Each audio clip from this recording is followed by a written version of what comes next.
Thanks for coming. A bunch of the folks in the room have already been to a customer forum that we've been running for the last 5 months. So really the format of the customer forum was, as you might imagine, Link Digital's customers or ourselves presenting work that people have done within the group, talking about their experiences, their learnings, all that kind of stuff. Normal sort of company domain, customer domain type stuff. But any kind of forum like that gets a bit stale after a while. So I was super interested in bringing more people into it and making it more of a public forum, at least for a couple of sessions.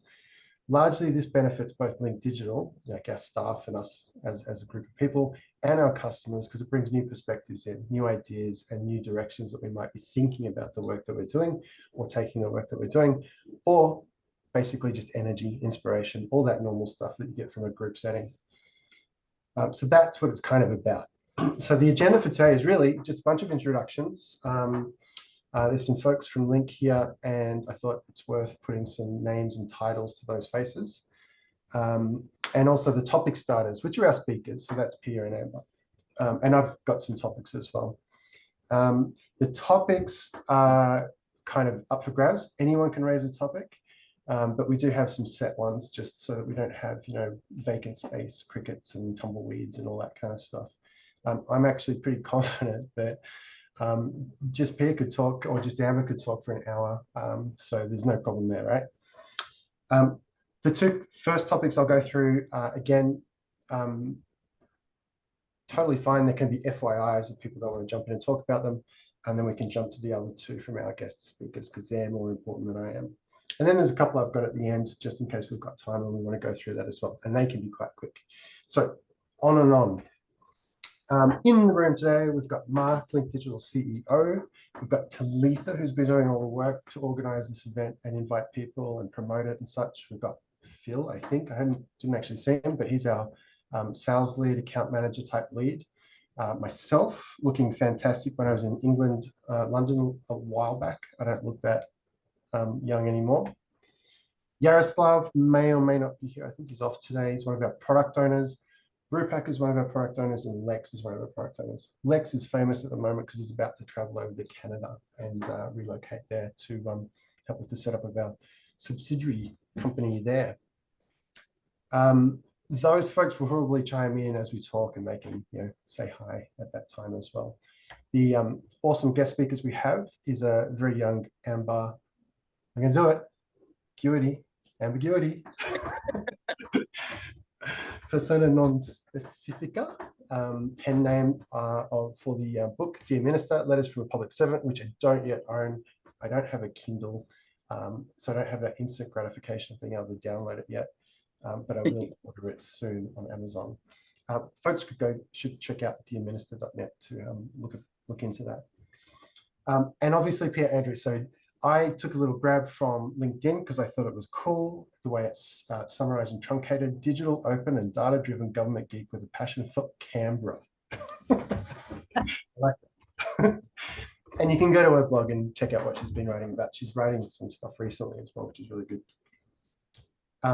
Okay, so with that, about the forum. So this is basically, as I said at the start, it's a place to discuss topics, debate opinions, build understanding.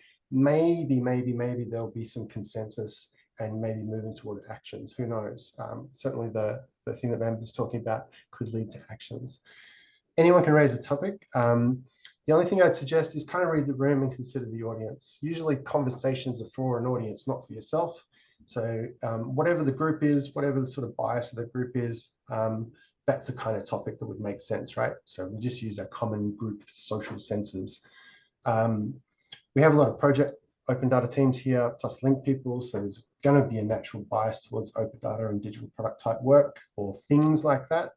A lot of Link's customers are government orientated or NGO orientated. So there's that bias as well. That should make everyone, I think, who's kind of picked up on the opportunity to jump in pretty comfortable. The way we will kind of moderate, I guess, or facilitate is people just raise their hands. So raise your hand anytime if you want to respond to something you hear that someone's talking about. Doesn't mean you can then jump in and start talking. Generally, the person, if they're speaking, like if it's Amber or Pia, they might want to take your question straight away. They might not notice. or they might want to take it as a batch at the end. And whether it's a question or a comment or kind of like a sideline is totally fine. Like I said, it's a forum, it's for everyone. And yeah, that's pretty much it. That's the format. If we want to change it as we go, that's totally cool too. There are no rules apart from the rules just made. The first topic, and I've got to get through this quick because I don't want to be the one all talking. And this is where you can raise your hands. If you want to talk about this stuff, if you want to kind of ping anything, please do. And by the way, I will drop this slide deck in so people can click on links. There's no problem with being distracted. There's no problem with multitasking and clicking on these links and such and having a look as we go. But Link has put in a submission.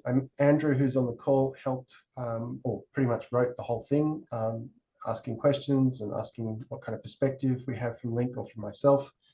Our response is up at that link, which I will give. From my point of view, I guess the main takeaway is that the whole strategy kind of lacks a values framework. If it was situated within a more robust framework, it would be a lot more balanced or a lot more sort of future orientated. It's also only kind of targeting the 2030 sort of horizon, which is really not very far away. So it's not much of a future vision. There is kind of some call outs in what we responded with regard to more engagement with civil society, kind of pointing out that OGP references are a bit light on. Opportunities to engage with OGP are very much there now, and it would be great to be more involved there. And also just a little bit more imagination in the strategy. It's not just about efficiency gains or benefits realization through cost mitigations or cost reductions. There's some actual real things going on with data and digital that are changing society, not just for the government, but for all of society. And that there are opportunities and threats. And I don't see the strategy really covering those sorts of things that are beyond what we sometimes call our response, the gated community of the public sector. So that's it. On edge processing is a kind of analogy we dropped in there. So the idea being just the noticeable change when you move to the possibility of having cloud computing means that people would be moving some of their workloads into the cloud. They may no longer need the computer processing or applications in their white rooms, in their sort of data centers. And it changes the way you kind of think about how you operate. And in government and in any kind of organization, that's occurring as well. Data and digital fundamentally allows you to do more edge processing type formal or informal controls of things. And I didn't see government sort of addressing that. Of course, that's a way to talk about more engagement with civil society or organizations and groupings outside of government itself. So that's it. That's sort of what I'd cover on that one. And we can definitely talk about it. If anyone has any strong opinions or strong kind of views they want to add about that particular topic, we can loop back to it because I want to get through kind of some of the other speakers first though. Next one very quickly is just sort of like a crossover of different things going on. So in September is the Open Government Partnership. This is the first time that people will be kind of getting together in three-ish, maybe 3.5 years. Certainly the 2020 with the COVID sort of locked all big events like this down. And OGP in Talent is the first time that they're taking registrations. So I was lucky enough to be able to get a ticket to go. There is a pre-event on the 4th of September that Link Digital is supporting, and it's arranged around the idea of the tech we want to open governments. And then there's the partnership 6 to 7. And of note is that CCAN's been accredited as a digital public good, which is all those things together. Someone's got an open mic. All those three things together, I think is like the conversation point for me. So I want to be there presenting at the Open Knowledge event, talking about CCAN as a digital public good. Government should be investing in digital public infrastructure. There should be more coordination, collaboration between governments, making investments on that kind of infrastructure, and targeting our public good activities into that kind of technology or that kind of tooling.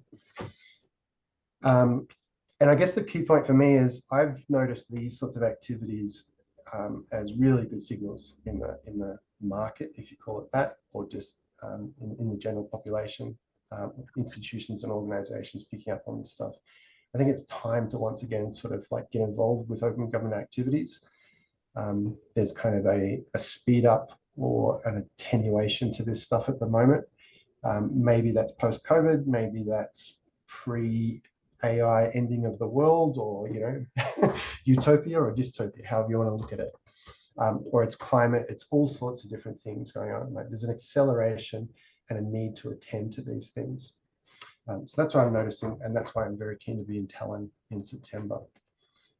So with that, now we get to go to Amber, because she's been waiting patiently. I will escape out, and we can come back to either of those topics. Amber, if you want to share the screen up, all about the. Okay. Go.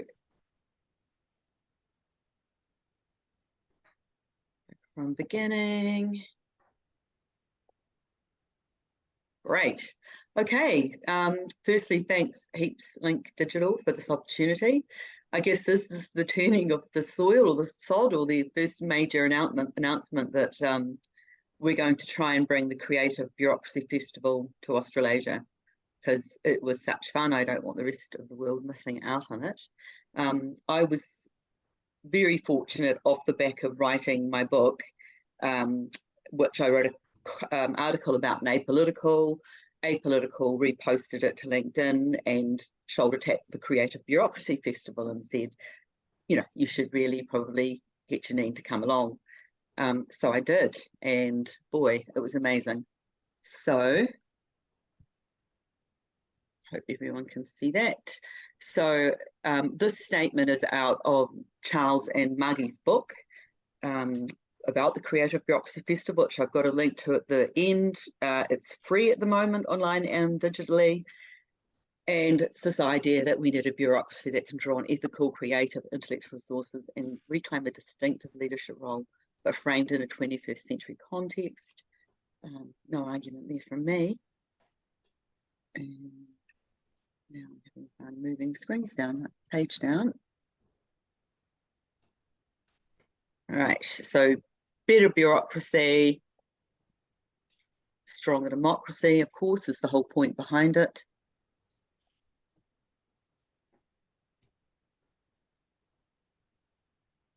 And no, we didn't wear blue hats at our one, so that's got to be from an earlier one. We were laughing about the blue hats beforehand, saying it's a little bit Trumpish, isn't it, really?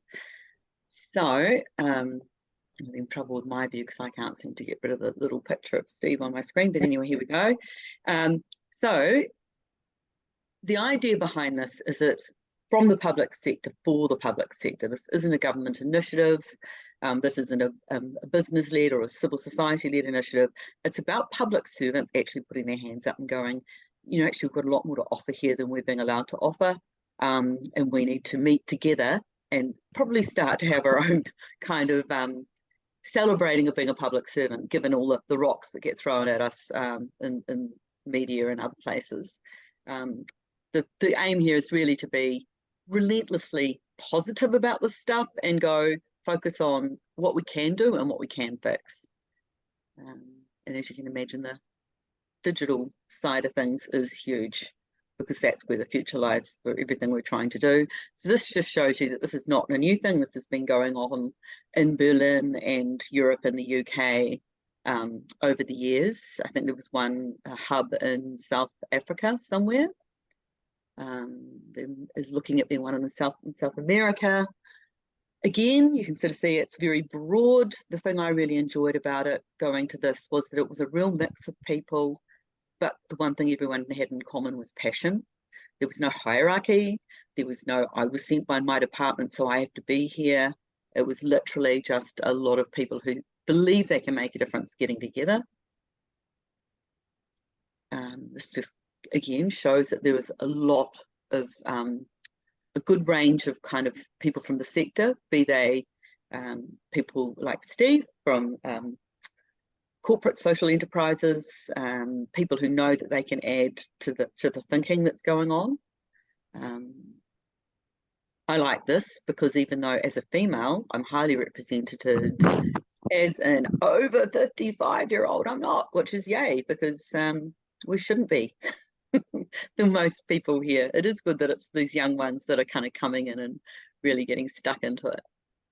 Here we go. What is that? A bit of approval from a head of the German Chancellery for doing this. So, and just showing basically that all the ones with a bit of blue, those are all the countries that are sort of starting to get involved in this.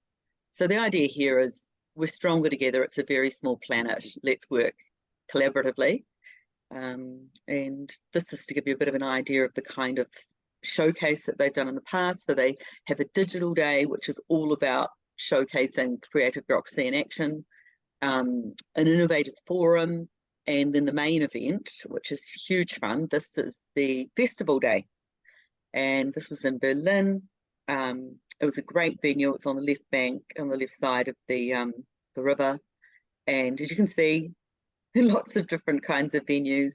There was food trucks, there was a band playing, there was beer, there was wine towards the evening, and most importantly, there was a huge amount of goodwill and networking from a real range of public servants. The point of creative bureaucracy is to try and drag our public service from the no because mindset to a yes if mindset. So this is the last slide. Here's the link to the Creative Bureaucracy book. It's just a small book, it's a short read, so a little wee kind of booklet almost. But I sort of defy anyone to read it and not feel passionate about public service and what we can be achieving. And I'll leave that one there because I see Steve's got his hand up. So that's just my contact details. Feel free to grab them, get in touch if you're keen to be involved in this in any way. Would love to hear from you. Steve.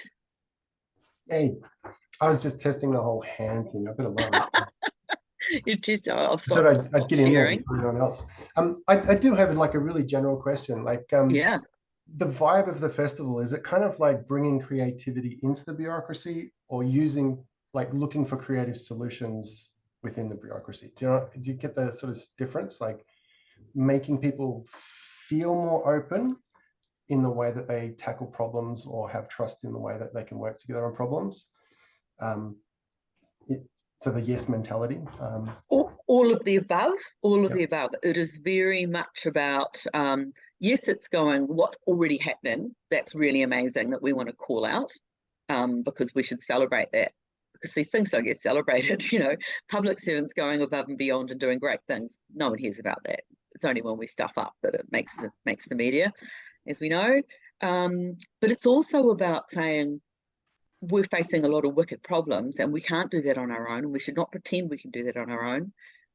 But neither can civil society, neither can tech. We need to all get together and really kind of share in this, I guess, and all take responsibility. So it sounds like that kind of edge processing thing that I was talking about. That's the sort of thing you could talk about there. Bureaucracy working more with other partners outside themselves and sort of integrating. Yeah. Can I suggest that one of the key outcomes here is it's a very exciting time, which I'll get into in a second, but hopefully a few folk here would be interested in putting their hand up or getting in touch with Amber or me and helping make something happen, because it feels like the time of big, glossy corporate events about public service is very stale. But a event by public servants for public servants is, you know, kind of where we need to get to. So calling all public servants really to help either be on the organising group, or anyone who cares about public service but is not a current public servant, to support in terms of to be a supporter and ally of such an event. Awesome. And so when would it be proposed to be happening? Like 2024 is what I understand. 2024, probably anywhere between we've got to work it around other events. So the June one, we've got that happening, and then there is another big event, which I believe, I can't remember the name of it right now, but Derek Elton was telling me about it from Apolitical. That's in Canada, I believe, in November of 2024. Yeah, Forward 50. So, well, he was also thinking if we could kind of cluster things together, that would be great. Or failing that, kind of like September, October in Australia. I had a request yeah. I had a request last night from the Frankies for July, if possible, because it's Innovation Month, and that might be a nice alignment of purpose. Just July, I like that. Well, I can't. I suppose the only thing would be it's going to mean some of the people in Berlin coming and joining us, but that's fine. Especially if we made it towards the end of July, so they've got a little bit of time to recover. But July's cool. That's nice. Something to celebrate in winter, right? We need it. Yeah. So from the chats, we've already got Amy. Mel, you should jump in and talk about making open, because that's 100% relevant for that topic, right? That would be the thing. Like I could see a big workshop and a big sort of reveal around making open an event like this. Yeah, that would be amazing. Thanks, Stephen. So hi, everyone. I'm not known to many people here, but I'm Mel from Nook Studios, which is a social enterprise, and we're based on Gadigal country, so otherwise known as Surrey Hills, Sydney. My background's storytelling. I started out as a filmmaker and worked in digital production. So I've worked in big kind of digital studios and a bit of a data geek myself. Do a lot of data storytelling and all sorts of stuff. I'm also the chair of the steering committee for Publish What You Pay Australia. So I work a lot in extractive industries transparency, and been working a lot with, been doing some work around access to information for Indigenous communities to government information. So there's a whole bunch of projects that are kind of linked to all of this sort of, how do we make bureaucracy better? So Making Open is a project that I created because, well, me and a bunch of others, to help people share the positive stories around how governments can be open and openness generally.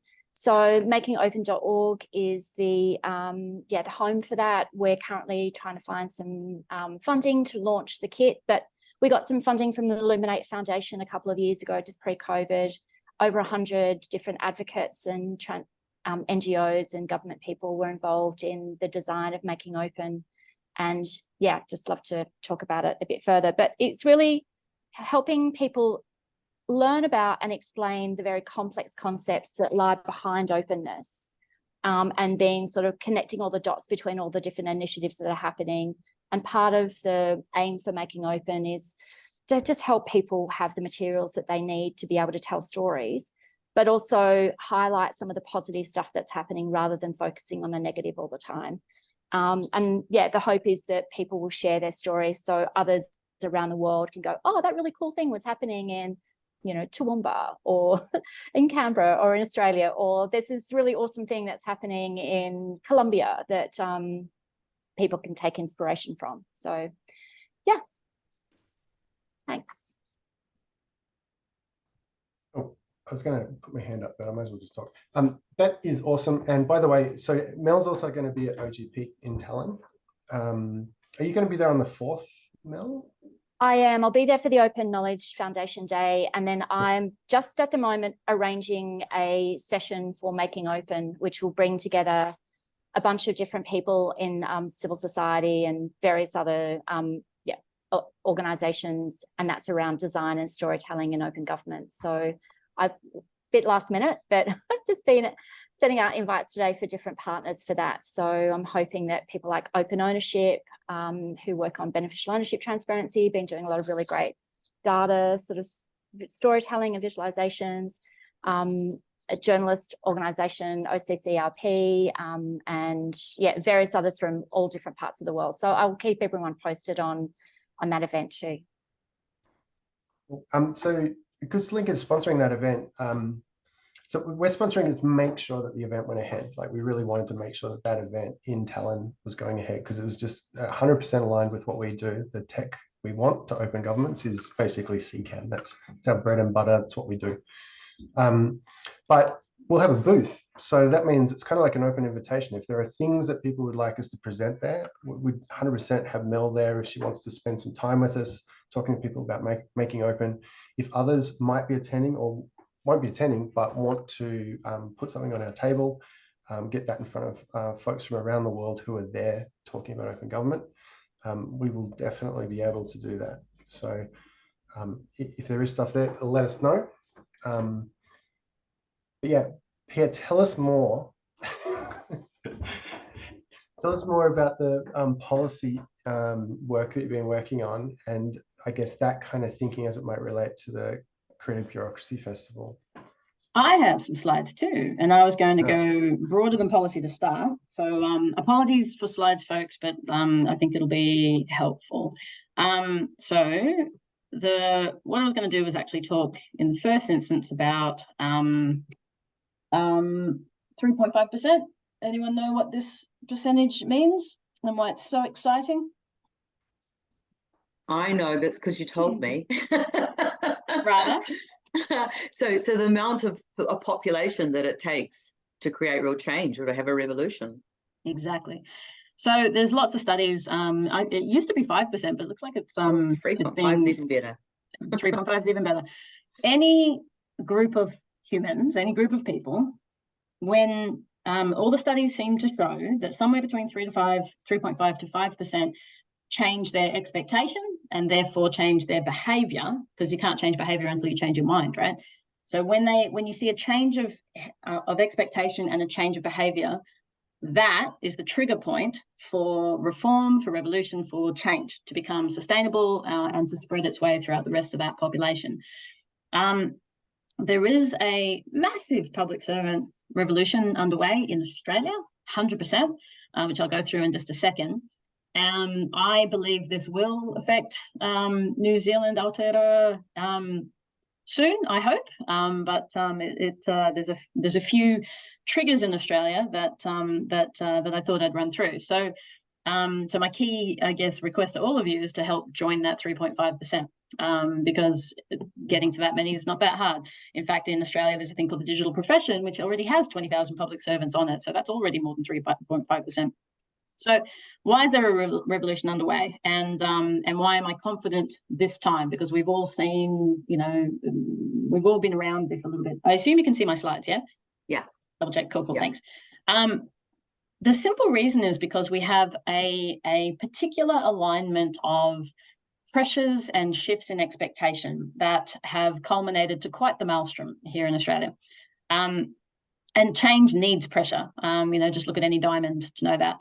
Not just did we have COVID, of course, and everyone had COVID, but everyone dealt with COVID. But what COVID really did was create an interesting dichotomy where it was most governments were only able to respond by tapping into emergency powers, which demonstrated, clearly and very obviously that the normal operating model for government is not fit for purpose, because emergencies are going to happen more and more often. Those emergencies might be financial, they might be health, they might be environmental, they could be anything. And if you only can respond to change rapidly when you use your emergency powers, it shows that you don't have an adaptive and fit for purpose system. So that's created, on one hand, an absolute desire and need and shift in expectation, even within public services, that things need to change. But at the same time, of course, to actually respond to COVID in the moment was a huge amount of iteration, just throw more people at the current way that we do things in order to just get by. So everyone came out at the end of COVID exhausted, but at least knowing that something needs to change, because next time this will break. The other one in Australia, and there's several, obviously the Robodebt issue, which I'm going to actually talk about a little bit later in this, to give you the scale of impact that it's having, not just what it was, but the impact it's having. But the Royal Commission that happened earlier this year has been a huge pressure and shift. It showed not only the worst of service, but also showed the best of service. And I've never seen more well-informed public dialogue and debate and narrative around the role of public service. We had, normal average people out in the public saying, these public servants who tried to stand up for their clients, who tried to do the right thing, who tried to blow the whistle, who tried to raise the flag and were just smashed. We need to rebuild the whole public service in the image of those people. That's a very exciting thing. And everyone from sort of an EL2 level down, with a few scattered senior executives as well, but most of service is now feeling this strange sense of vindication, because they have been effectively and professionally gaslit for years. But they knew what was right. They know what good looks like. They know when things aren't going well, but they've been very disempowered from doing something about it. So there is a huge shift in the tone here in the public service here of never again, and I don't need to enable this. Then we've had a couple of additional things. Coldrake review is an integrity review on the Queensland government, which basically came out with one of the best reports I've read in a long time around openness. And Mel, it's probably one worth reading and taking with you to OGP in Talon. But it's really interesting to read a very senior person doing a review of integrity of a government and coming out with all the things that we've all been advocating for years as suggestions. So that's been quite delightful. But again, a pressure. And then, of course, there's a shift in, and rise in challenges and opportunities and just usage and confusion and all the rest of it around AI, particularly with the Gen AI that everyone seems to completely misunderstand. And of course, all of that has led to expectation change, not just expectation change in the general public, but everywhere. So the APS reform agenda is this huge and wonderful thing that I am probably the biggest fan of in the world. Which is about actually completely reforming sector. It's not about tweaking. It's not about a couple of band-aids here or there. It's not about, panaceas or silver bullet solutions. So to just read a quick quote, because I really love it. There's work to be done in repairing years of neglect suffered by our public institutions. Outsourcing, poor resourcing, clunky systems, and a decade of deliberate devaluing of the APS has meant the Australian people are looking at our institutions with a more jaundiced eye. In some departments, the public service became more like an administrative service to ministers, with core work like policy development being shipped out to consultants. This is familiar, I'm sure, to many of you, and it's absolutely critical. So there was a huge report about 4 years ago, the APS review, that was sort of shelved by the government at the time. The new government came in and advocated campaigned on actually actioning this reform agenda. And they've now been in place for 1 year, and I'll tell you about what's actually been achieved in a year. But they have these four major priorities to move to more integrity public service, one that puts obviously people and businesses at the centre of policy and services, not just better service design, but better policy design. That's really critical, because quite often people just try to fix the waving tail of service delivery, but they never actually get back to how policy is done, and they've put that right in the centre of this. That's a model employer, so really getting into more flexible, more respectful, more supportive workplace for everyone. And it has the capability to do its job well. So stop doing the profitable side hustles to offset the underfunded core capabilities and competencies, and actually reinvest in and be funded to do the core job properly. So in just 1 year, here are the things that have been done, and there's lots more coming, and it's worth I've got links in this slide, but it's worth going through to the web page that actually has those four things. You have to, unfortunately, click to see all of the deliverables, but there's like 30 things that are being delivered through this. Each of one is profoundly fascinating and interesting, and worth having a look at. So in just 1 year, what they've already done, first of all, they opened a opportunity for any citizen of any background who has any interest in reforming the sector to come in for a 3 to 12 month, effectively like a paid secondment, to just participate, right? So they're not just saying, oh, it's only got to be the experts or the long-term public servants or the whatever. Any citizen can participate, and I have been spruiking that wide and far. They've got a research project on institutional amnesia, the long-running joke that we've all seen and participated in. They're actually trying to understand and do something about it. They are introducing legislative reform to our Public Service Act to introduce not just a purpose statement for the Australian Public Service, which we've never had before because we're a penal colony, but they're reinstituting that, and they're also introducing stewardship as a core principle, core value that all the senior executive are actually going to be measured and monitored against. And if you want to see a really great article about that, there's a few of them in the Australian public sector media, which is called Mandarin. There's a long-term, so they've started doing long-term insights briefing, which they've never done in Australia before. We've learned from New Zealand, thank you. But the very first one's about how to build trust in government. Like, it's a bit around, like, sort of focused a little bit on AI, but also just services. they've started introducing 360 reviews for the entire SES, the entire senior executive service, which, as you can imagine, would actually start to create a shift in the incentive away from smiling upwards and spitting downwards, and actually start to, maybe you should smile in all directions. They're also looking at retraining and uplifting expertise, the KPIs for the entire senior executive service. They're introducing an Australian government consultancy. They've actually already shut down about $3 billion worth of consultancy business in government. And they're explicitly investing in internal capability uplift across the board, but also putting in place a internal consultancy explicitly to be a bit of a stopgap measure and help build up that capability and reinstitute confidence in internal expertise. There's Privacy Act reforms around explainability and whole of economy, requirements around privacy. And what the APSC, the Public Service Commission in Australia, has started to do over the last year with great success is actually sharing and celebrating public service and public servants.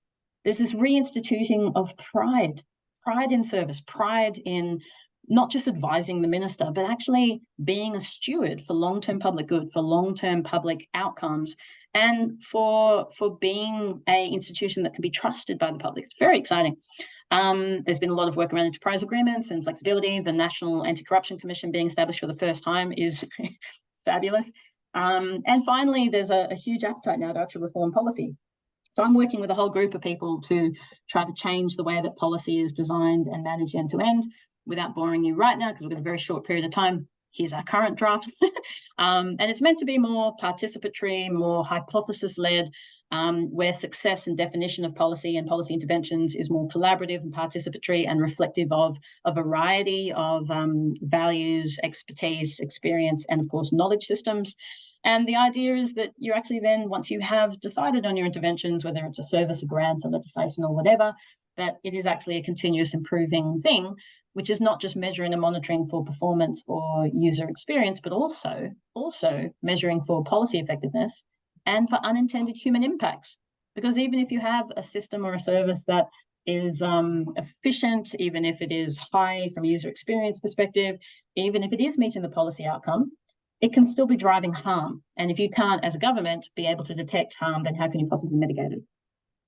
Another big part of this is reminding people, and a lot of people, unfortunately, that just never knew what their delegation of authorities were, and understanding that what the minister says is not the highest authority. The highest authority is the Constitution, then the legislation, and then the ministerial direction. But even below that, there's a lot of things that departments can do that don't have to go to the minister all the time.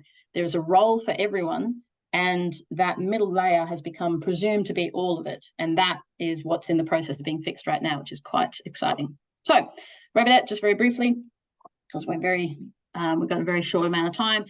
So this is going to be fast. My apologies. Basically, what was Robinet? Well, a government policy to recoup lots of money from the most vulnerable people in society. Even though the initial advice was to do this, you're going to need legislative change, they did it anyway. They recalculated historical payments with a thing called income averaging, which, to be short, is mathematically incorrect, which then resulted in a whole bunch of overpayments being identified, and then people getting debt notices, and the onus of proof was reversed, where vulnerable people had to then say, here's why you paid me the money you paid me. The debts were also outsourced to debt collectors, so a lot of people first found out about their debt, and again, in quotes, debt, from unaccountable intimidation tactics. It turns out later, lots of reports of issues were made, but were largely ignored. When it eventually got to court, through the biggest civil lawsuit in Australia, 80% of those debt notices were conceded by government as incorrect. That's 460,000 out of 567,000. Noting that, of course, those were just the ones that were conceded. The actual incorrectness was higher. There was a dramatic increase in complaints. It went from 10,000 a year to 10,000 a week or something, but that was effectively covertly mitigated. Even though several bodies found what was being done unlawful, none of it actually escalated to stopping it. So it created sustained and extraordinary harm, including deaths. Lots of legal challenges, but there was finally a settlement in 2020 and then again in 2021 of $1.8 billion. So the $1 billion that they were originally trying to recoup, obviously then effectively was paid out double, which also found that averaging was unlawful from the start. And that led us to the absolute insanity of the Royal Commission that happened this year. But this Royal Commission was the best thing that could have happened for the Australian Public Service, because it showed where things went wrong. It showed just the sheer number of people at the front line in IT, in law, who were trying to wave a flag. And it also just showed how completely politically motivated, unfortunately, a lot of the senior executive service have become. So lots of quotes I won't go through. The question that keeps coming up is, was it a case of poor policy, poor automation, or poor administration? And the simple answer is all of the above. If you'd had poor automation but good policy, could have fixed it. If you'd had poor policy but good administration, it could have been iterated or stopped or fixed. If you'd had good automation but poor administration, it probably still would have gone wrong. So noting that it effectively exposed the cultural, structural, and political issues in how public institutions have come to administer public policy, the issues were compounded by technology. They weren't created by technology, they were compounded by technology. So there's a bunch of lessons. It's influencing everything in Australia. It's from policy capability and practice reform to workforce training to policies around AI, around digital, around data, workforce. It is not just being looked at. It has been openly said that this will be rolled into the APS reform agenda, and there's a massive government response in the making right now. So we'll see what happens. But the final report came out on the 7th of July, and it's one of the best things that you'll read. So please do check that out. But the things that have happened, of course, was not just all the findings and the settlements and the Royal Commission, but they have already ceased the outsourcing of debt collection in government as a practice, which is really big.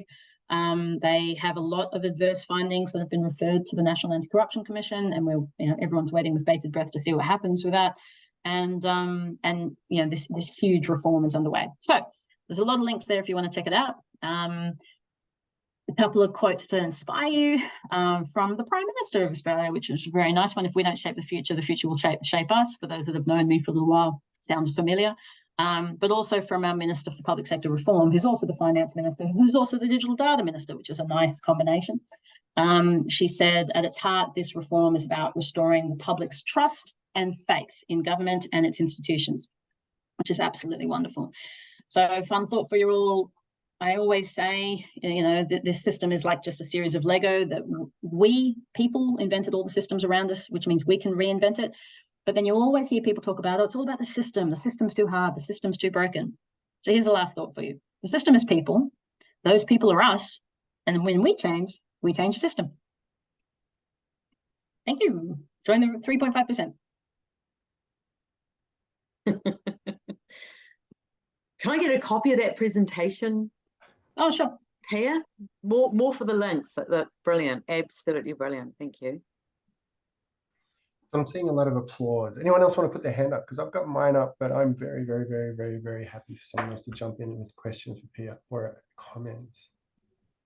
Otherwise, so I don't want. It's hard to go off the back of Robot Day. It's such a tragedy. But walking back slightly before that to the policy diagram that you put forward, policies in action. One of the kind of utopian ideals I always thought for open data would be that programs would be designed to be run in a manner such that the data would come out of those in an open and transparent way, which would allow people to help with the guiding of those programs, be kind of more evidence-based and in a public sort of way. Do you think now's the time to really try and pick up on that again and try and make that more of a possibility in the way we move forward? So I know, as you know, I'm a big data fan, and I'm a big open data fan.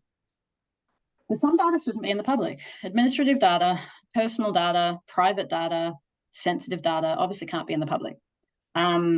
So we need to sort of, and I think we are all at that intersection of, right data and, a better world. And so I think it's incumbent upon all of us to try to help come up with ways of achieving better privacy and better services and better policy without sacrificing one or the other, or without buying into the dichotomy that you can only get better policy and services if you share more data. You don't need to share data. You just need to leverage it in different ways. So those federated approaches, those verifiable claims, those confidentialized computing, there's so many ways that we can build greater intelligence, but we also got to look at the process of policy making. So one of the key things we're trying to do with the policy making is to say an evaluation is a point in time at some point after a policy is implemented. It's always too little too late. It's usually normative. It's usually saying, did the policy intervention achieve the outcome it was set? It usually doesn't go looking for, and what are the unintended impacts? And even if it does, it's looking for financial unintended impacts. Imagine if our stats agencies in all of our different countries, which are usually relatively independent from, if you like, line agencies or politically or ministerial agencies, the stats agencies have so much data and largely integrated and largely linked. Why couldn't the stats agencies, as a relatively independent body, be monitoring for policy impact, for human impact of policy? So for instance, so we've got a big research project kicking off in Australia, hopefully next year, where we say, where we're looking to use machine learning on administrative data to look for patterns. So policy A that affects cohort B as of date C, let's look for, are there any unexpected patterns of impact? Homelessness, debt. It could be good impacts, reduce smoking. They could be, but looking for any pattern. So monitoring for the policy impact, but also monitoring for any unexpected pattern, because it doesn't matter if it's a good or bad policy, or if it's a result of the policy intersecting with another policy, or it's a result of some extrinsic impact. Government should be proactive in detecting harm and mitigating harm. It doesn't have the luxury of saying, oh, no, that's outside of my policy area, because government's government. So actually looking for and understanding the impact of change, the impact of policies, the impact of services beyond the intended impact, I think is a critical opportunity, but I don't think it requires more data sharing. I think it requires better use of the data that's already in place, and it requires very careful structural design where entities that are systemically motivated to maintain privacies are actually in charge of those systems. I don't disagree at all. I was just hoping on the idea of having a clearly defined purpose, then we can have proactive and upfront benefits claimed, benefits realization measurable, and then reporting on those benefits in numerous ways through open data programs, because then there is more transparency and sort of defensible policy effect. Everything else can obviously be involved, but it's just more about setting kind of a charter for how we operate as government, or how government operates in a sort of proactive and public manner. And it would all be drawn back to the purpose of the policy, right? Yeah, can I share just one more real quick thing? I'll just quickly put it into that same deck so everyone's got access to it. But part of that is, if you're going to redesign the policy cycle, then one thing that's really obvious is everyone's different interpretations of policy and everyone using different policy infrastructure, different tools at different parts of the cycle is part of the problem, because what's assumed will happen by the modelers is not what happens in reality, but never the twain shall meet, right? So imagine if we had shared policy infrastructure where we actually had all of the ingredients available, not just for end-to-end management of mitigation of monitoring of improvements of policy, but you could actually make a bunch of that more publicly available. You don't have to have the data available. You could have analysis tools available. You could have modeling tools available. You could have legislation of code available. There's so many parts of that that could be available. So just really, just with 1 minute, I'll just show you what I mean. So here's a starting point. If we're to take now this links back to the other slide. So these are just very, very simplified sort of, thing down here. But for policy ideation, you actually want to have case law and gazettes as machine readable utilities. New Zealand's been way ahead in that. In Australia, one of the public service departments here, or one of the public institutions here, just took all of their gazettes and turned them into an LLM, which is a fascinating concept. You need publicly available tools for testing, exploring policy change. You need linked administrative data for modelling, patterns analysis, etc. Public engagement tools, public repository of shared policy tools. Start to play out what would an ideal world of shared policy infrastructure look like. And maybe we could actually take a more strategic approach to that, in the same way that service delivery infrastructure has become a bit more normalized. We need to start looking at policy infrastructure. Well, just responding to that quickly, it's a perfect time to call back to Amber and the Creative Bureaucracy Festival, because for all of that, you need a strong community of practice, and that would come from the center of bureaucracy within the public sector, right? The stronger the public sector are in the way that they practice these things, the more they can influence the way policy is developed and the processes that are used. So festivals, as Amber's raised with us, are probably the great way to build that community of practice and bring everyone together, I think. people like Pierre speaking, raising people's awareness of issues and ideas for solutions against common challenges. But yeah, people working together. Basically, everyone in this call, pretty much. So that's awesome. I don't know if we've got any other business. I do have 2 other topics, but please, anyone else jump in. Any comments? I think Simon's asked a question in the chat there. Simon, jump in. Put it out there. I saw the comment, but your best place to make it. Wasn't really a question, but it was just a comment out from history, and it's a lot of effort and focus is on data literacy from the consumption side of things, and that's all well and good. But in public service, everybody technically is a data owner, but not everybody knows what their obligations are. And I think that's also tied into some of the mechanisms that allow data to be collected in the first place. I think if there's some effort and focus on helping some of those decisions to be made at the point of that data being collected, then some of those data management questions around sharing and around release can be captured, and they can support people to meet their policy obligations almost by stealth. And allow that robust process based on good policy, based on good administration, to enable those beneficiaries down the line in that reuse community. I hope that made sense. Simon, hi, good to see you again. Yeah, it's been a while. It's been a little while, yeah. I agree with you with one small caveat. I hope you forgive me. Of course. The caveat is, I have noticed a pattern. I'm a patterns person, right? Always have been. I always will be. And the pattern that I've noticed is that we often resort to education as the answer. So we just need to educate everyone. But the layers of all the things that people just need to be ostensibly educated on is not possible, right? Yeah. And everyone's got the day job. So I think that on one hand, there is definitely greater data literacy needed in government. And I think that, you and I and many others have been working on that for years now, right? Decades in some cases. But there is something also about looking at the system and looking at where we can restructure or where we can leverage, if you like, naturally motivated entities. Because what I certainly found when I was doing open data is no one came to open data for the innovation or for the benefits to the public. They came to data in the first place because we were able to show them how it would help them with their bottom line, help them save some of their responsibilities, help them do something. And then the benefit, then that was able to create the cost savings, which can be informed, redirected back into open data, blah, blah, blah, blah. So creating those sustainable self-licking ice cream mechanisms is critical.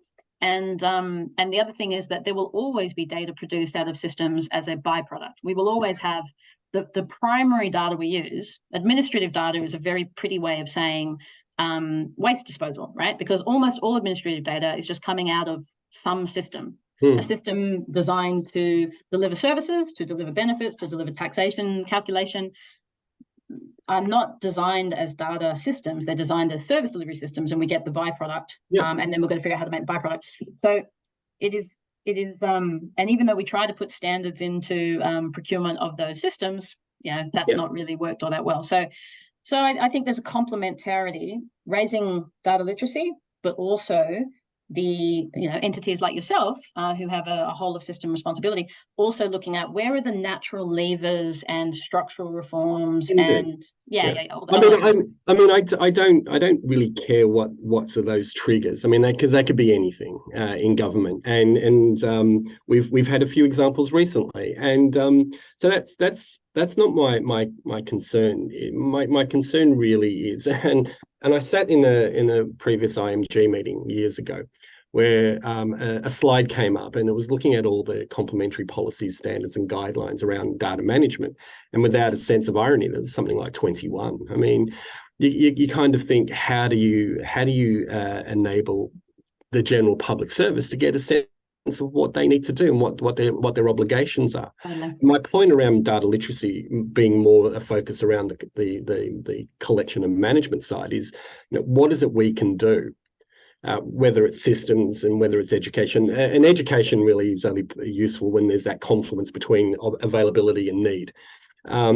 But is what can we do in some of those practices around contract management that we can inbuilt some of these privacy, security questions at the start that will enable some of those classification questions to be had in a much easier way, or a much more defensible way, I should say, not easier, but more of a defensible way. So that's Simon, where my consideration is. No, for sure. And do you think, Simon, that to complement that, we also need to reinstitute, and this is certainly what the federal government is focusing on at the moment, reinstitute more of that deep expertise inside of public service, so that we're not always just trying to manage expertise through contracts, but we have enough deep expertise internally. Oh, indeed. Yeah, indeed. I mean, contracts was just an example, but it could be any mechanism that creates and collects data. Definitely. Sorry, that wasn't meant to be a question, but here we go. So I'm going to jump in and just let everyone know it's very, very fine for people to drop out. It is the end of the hour. I'm happy for people to kick on and keep talking for a bit as well. I want to call back to just a couple of quick things. The idea of coming together. Basically, I've seen a pattern where since COVID, a lot more people are being connected and a lot more people are working from home, for example, and they're relying on those online connections, those online networks, but they're with their workplace, they're with their kind of common connections. And what that has sort of meant is a little bit of a drying up in these extended networks that we've had in the past. And so one of the things I'm keen to do is kind of reconnect and make this a little bit more of an extended network with different ideas, different people coming together, hosted every month. Like I said, very happy for more people to come on board and suggest topics and put forward themselves as speakers to deliver a short teaser for something to come on board with. The two last topics that we had, one is around GovHack. For GovHack, just ACT, we're doing a little sponsorship there, and we've got an opportunity to propose a challenge. One of the things we're probably thinking about challenging the Gov hackers with is what kind of hypothesis can we put forward to test whether a data portal is winning or losing against another data portal? I know it's a silly question, but how do you rank data portals? How do you rank the winners or losers? It's kind of the idea of if you had a car, you have telemetry on the car in an F1 sort of situation, you could think about all the different cars and their different performance characteristics, but you wouldn't have the hypothesis of them winning or losing unless you understood there was a track and there was a concept of beginning and end to the race, right? Now, we kind of have telemetry on data catalogs with CCAN because the API is open and we can kind of read that over time. Link has been managing a portal for some number of years that has that data over time. And we kind of want to work out how can we actually do an assessment of this or some analytics of this, and what's the hypothesis for putting one portal against another and trying to get some sort of narrative from it. Someone's moving ahead, someone's moving behind, someone didn't take the corner well. Paul. Oh, you're on mute, I think. Yep. I thought I hit the button, so sorry. You made me think of that 5-star model for open data. Yeah, I mean, I'm given to understand it didn't have a heck of a lot of take up, but it still intrigues me. That 5-star model, so there was the one in the UK, which I always hated because it wasn't particularly pragmatic and it assumed XML was kind of the top. But we had a similar version that actually went to like percentage of data that's machine readable, the quality of the data utilities. So looking at things like uptime and latency of APIs and those kinds of things. Actually getting into the point of the data existing and like, because you might have one data set that only has like 10 people in the world that want to use it, but it's the best quality API. That's fantastic. That's fine. For those 10 people, it works perfectly. There might be another data set which is, of interest to 100,000 people, but it's only available. We literally found data sets that were only available 9 to 5, Monday to Friday, when we ran this. So there's something interesting there in treating data as a utility and providing some of the same sort of service commitments and measures of quality of service delivery. So there's something interesting in that, I think, that goes above and beyond, is it machine readable, what's the format, is it an open standard, etc. That seems more objective. Yeah. I mean, I wasn't convinced. It just made me think of it. That's all. And maybe we could have a roundtable around that at one of our summits some year. So in the presentation, we have some links in there that you can have a look at. There's the POSE work, Pathways for Open Source Ecosystems. There's been some analysis done recently on CCAM portals as well, in terms of the recency or volatility of data uploads and things like that on CCAM portals.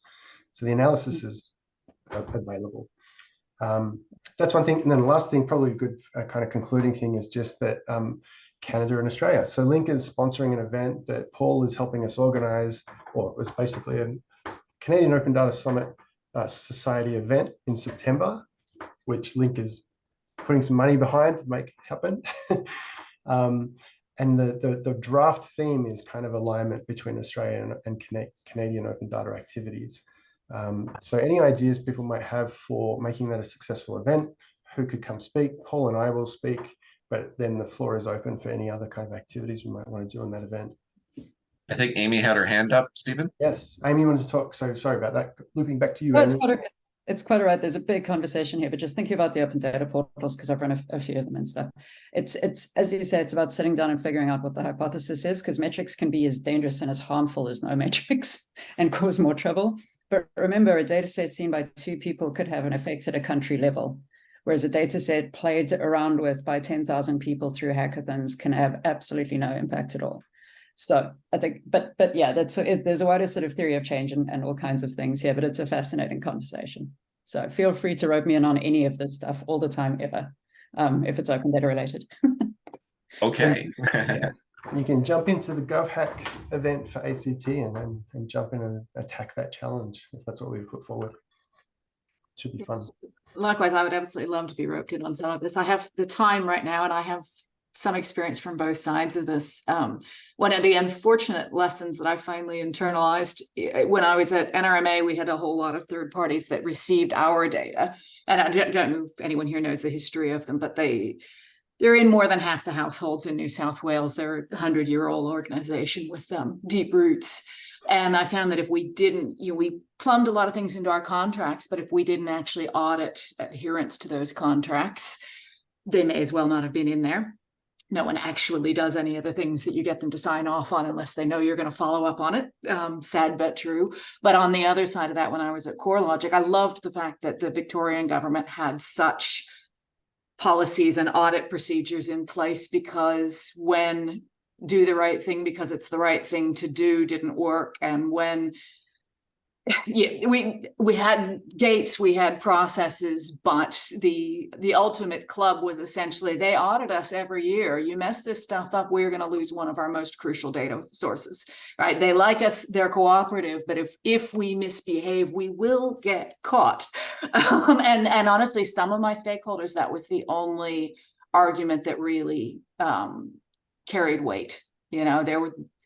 Most people are great, to be honest, but there are also always some execs saying we can make a fortune off of this and deal with the lawsuits later. So I don't know, from my perspective, that's sort of closing the loop and running audits on whatever you've plumbed into contracts is essential. It doesn't actually work without it. Although I know talking about audits couldn't be nothing more boring in the world, actually. Thank you, Pia. She's got Thanks, Pia. Okay, well, it's probably a good time to kind of just talk about next actions. So I think there is definitely a next action regarding the, I keep wanting to say festival first, that Creative Bureaucracy Festival. Sounds like an oxymoron, doesn't it? Yeah, looking for folks who want to lend a hand in helping that get organized, get successful for 2024, maybe in September, October, I think it was mentioned. Yeah.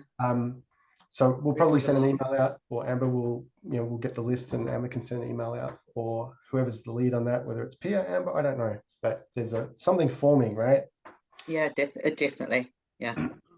And all the other general call outs, I think Pia would have asked for people to review her diagram and provide comments, and pay attention to when she puts a blog post out and provide comments, because she feeds off the input that people give up. And for myself, I think I asked for a couple of things, so I will re-ask for that stuff as well via email. But that's probably it, unless anyone else wants to, chime up and thank Talitha for organizing everything. Mel. Yeah. Thanks, Talitha. Thanks, everyone. Thanks, You're Talitha. welcome. Thank you.